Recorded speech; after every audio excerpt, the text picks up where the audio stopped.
बेहतरीन drama serial एक love जिंदगी के इस एपिसोड में आप देखेंगे तैमूर अपने घर वालों से कहता है कि उसको थोड़ा वक्त दीजिए। मैं जानता हूँ कि वो बहुत परेशान है। उसको हालातों ने बहुत सताया है और न जाने उसने क्या क्या सहा है जो इतनी कड़वी बातें कर रही है। आपको परेशान होने की ज़रूरत नहीं है। मुझे पता है कि जब उसके हालात संभलेंगे वो ठीक होगी तो इस रिश्ते के बारे में ज़रूर सोचेगी। आपको बिला वजह टेंशन लेने की कोई ज़रूरत नहीं है। आप देखेंगे कि किस कदर टेंशन में आ चुकी है हूर, क्योंकि उसको समझ ही नहीं आ पा रही कि उसने फैसला दुरुस्त किया है या गलत। क्योंकि वो भी नहीं चाहती है कि अपनी ज़िंदगी से इस चीज़ को निकाले या इस चीज़ को दूर करे, क्योंकि अब बहुत ज़्यादा टेंशन हो चुकी है उसके लिए और बहुत ज़्यादा मसले बढ़ चुके हैं। आप देखेंगे कि हूर की माँ कहती है कि ये लड़की फिर दोबारा से खाक डलवाने जा रही है। न जाने क्यों इसको समझ नहीं आ रही इस बात की कि ये काम कितना ज़रूरी है। ऐसे रिश्ते बार बार थोड़ा मिलते हैं, मैं कैसे ऐसे कर दूं? अरे भाई, पहले दावर से धोखा खाया है, अब मैं किसी और से धोखे की तवक्को नहीं रख सकती हूँ। मैं चाहती हूँ कि जितनी जल्दी हो सके तुम्हारा घर बस जाए। जिस पर हूर साफ साफ कह देती है कि मैं तैमूर की ज़िंदगी को तबाह नहीं करना चाहती, बस मैं आपसे यही कहना चाहती हूँ। लेकिन पता नहीं क्यों आप इस चीज़ के पीछे हाथ धो के पड़ चुकी हैं और उसकी जान की दुश्मन बनी फिरती हैं। क्यों आप चाहती हैं कि वो लोगों के सामने रुस्वा हो? मेरे इस रिश्ते से वो लोगों के सामने रुस्वा होगा। काश आपको ये बात समझ आ जाए, तो फिर आप ऐसा कभी नहीं करेंगी। दावर ने जो कुछ करना था सो कर लिया है। अब मैं उसकी ज़िंदगी में मज़ीद कोई दुख नहीं आने दूंगा। ये मेरा वादा है उससे, क्योंकि अब मैं जान चुका हूँ कि मामलात ऐसे नहीं संभलेंगे।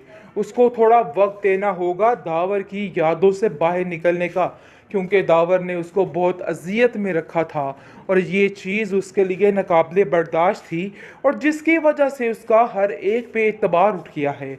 बस यही मसला है, इसके अलावा और कोई बात नहीं। और आप न जाने किन किन बातों में मुब्तला हो चुकी हैं। ऐसा कुछ भी नहीं है।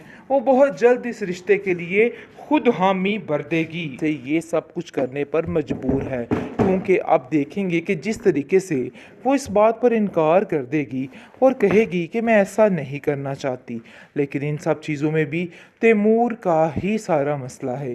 वो उसके लिए ही ये सब कुछ करने की कोशिश कर रही है और सोच रही है कि बहुत जल्द सारे मामले को ठीक कर दे। लेकिन जी आप देखेंगे कि दिन ब दिन उसके लिए मामलात बिगड़ते हुए उसको दिखाई दे रहे हैं और उसको ऐसा लग रहा है कि सारा मामला जो है वो ख़राब हो जाएगा। लेकिन वो ये नहीं जानती कि तैमूर उसके साथ किए गए हर चीज़ को ठीक करने की कोशिश कर रहा है और उसको ऐसा लग रहा है कि जैसे उसके लिए सब खराब होने वाला है। आप देखेंगे कि किस कदर टेंशन में आ चुकी है बेचारी और समझ ही नहीं आ पा रही उसको कि आखिर वो क्या करे। उसकी माँ उसको समझाती है कि मैं तो तुम्हें यही मशवरा दूंगी कि जो जैसा चल रहा है उसको वैसा ही चलने दो, क्योंकि ये सब कुछ करके तुम्हें कुछ हासिल ना होगा। हूर की दादी भी इसको समझाएगी और कहेगी कि अपने दिल से फजूल की बातें निकालो और अपनी ज़िंदगी को जीना शुरू करो। इसलिए बेहतर यही है कि जो जैसा हो रहा है वैसा ही करो। लेकिन हूर का बाप यहाँ पे हूर का साथ देगा और कहेगा कि ये कोई कठपुतली नहीं है जो हर वक्त दूसरों की मर्ज़ी के ऊपर चलती रहेगी। इसकी अपनी मर्ज़ी है कि जो कुछ करना चाहेगी बिल्कुल वैसा ही होगा। कोई इसको किसी चीज़ के लिए मजबूर नहीं कर सकता है।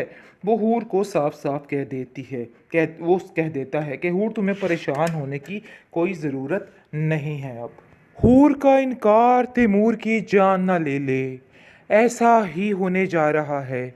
जैसा कि आपने देखा कि तैमूर ने अपने घर वालों को फिर से एक दफ़ा भेज दिया है और कहा है कि इस बार कतई मैं इस चीज़ की इजाज़त नहीं दूंगा कि तुम किसी और की हो जाओ। इसलिए बेहतर यही है कि तुम्हें अब इस रिश्ते के लिए मानना होगा।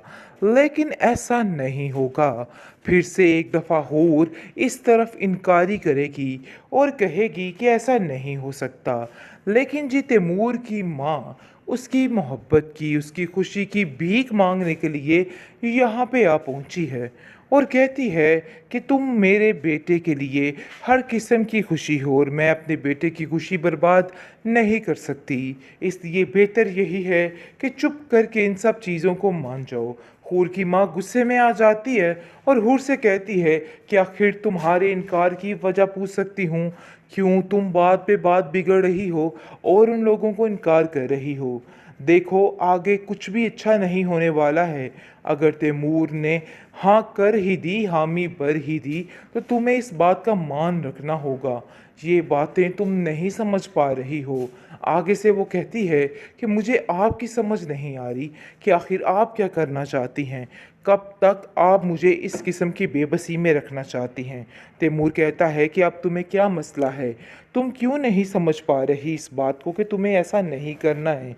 लेकिन वो साफ और खरा जवाब दे देगी और कहेगी कि बात ये तय है कि तुम जो मुझे समझ रहे हो मैं वैसा नहीं करना चाहती हूँ। हकीकत तो ये है कि अब तुम्हें ये सब कामों को छोड़ना होगा। लेकिन तैमूर कहाँ सुनेगा उसकी और कहेगा कि तुम्हें दावर की यादों से बाहर निकलना होगा। हकीकत ये है क्योंकि दावर की यादों में तुम इस कदर ढल चुकी हो कि तुम्हें समझ नहीं आ रही कि तुमने क्या करना है। देखो समझो वो तुम्हारा माजी था और वो निकल गया। अपनी ज़िंदगी को अच्छे तरीके से जीने की कोशिश करो। लेकिन कहाँ सुनेगी वो और कहाँ वो कुछ करेगी।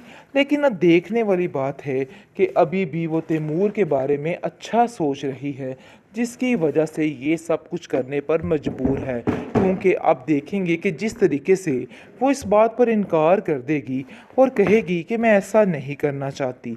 लेकिन इन सब चीज़ों में भी तैमूर का ही सारा मसला है। वो उसके लिए ही ये सब कुछ करने की कोशिश कर रही है और सोच रही है कि बहुत जल्द सारे मामले को ठीक कर दे। लेकिन जी आप देखेंगे कि दिन ब दिन उसके लिए मामलात बिगड़ते हुए उसको दिखाई दे रहे हैं और उसको ऐसा लग रहा है कि सारा मामला जो है वो ख़राब हो जाएगा। लेकिन वो ये नहीं जानती कि तैमूर उसके साथ किए गए हर चीज़ को ठीक करने की कोशिश कर रहा है और उसको ऐसा लग रहा है कि जैसे उसके लिए सब खराब होने वाला है। आप देखेंगे कि किस कदर टेंशन में आ चुकी है बेचारी और समझ ही नहीं आ पा रही उसको कि आखिर वो क्या करे। उसकी माँ उसको समझाती है कि मैं तो तुम्हें यही मशवरा दूंगी कि जो जैसा चल रहा है उसको वैसा ही चलने दो, क्योंकि ये सब कुछ करके तुम्हें कुछ हासिल ना होगा। हूर की दादी भी इसको समझाएगी और कहेगी कि अपने दिल से फजूल की बातें निकालो और अपनी ज़िंदगी को जीना शुरू करो। इसलिए बेहतर यही है कि जो जैसा हो रहा है वैसा ही करो। लेकिन हूर का बाप यहाँ पे हूर का साथ देगा और कहेगा कि ये कोई कठपुतली नहीं है जो हर वक्त दूसरों की मर्ज़ी के ऊपर चलती रहेगी। इसकी अपनी मर्ज़ी है कि जो कुछ करना चाहेगी बिल्कुल वैसा ही होगा। कोई इसको किसी चीज़ के लिए मजबूर नहीं कर सकता है। वो हूर को साफ साफ कह देती है, वो कह देता है कि हूर तुम्हें परेशान होने की कोई ज़रूरत नहीं है।